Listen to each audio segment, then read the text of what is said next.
This is how to download Instagram on your laptop. So let's get started. The first step is to open the Microsoft Store on your laptop. So go to the Start menu and search for Microsoft Store. Then open it. And here on top, search for Instagram.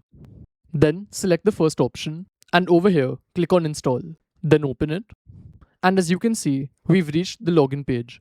One thing to note that this isn't an app by itself, it's just opening Instagram in your browser. But even then, you'll find the app icon over here and you can pin it to your taskbar and you'll find it in your apps menu. So once you've reached this page, it's the standard Instagram login. If you have an account, you can just enter the username and password over here. And if you want to create one, you can select this option over here. So I'll quickly log in. And here we've got Instagram. So this is like any other app. You can close it if you want to. And then to open it, you can just search for it in the Start menu. As you can see, it's come here.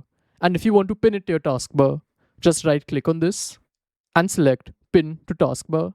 And then the icon will always be here. So that's all for today, and I'll see you in the next one. Goodbye.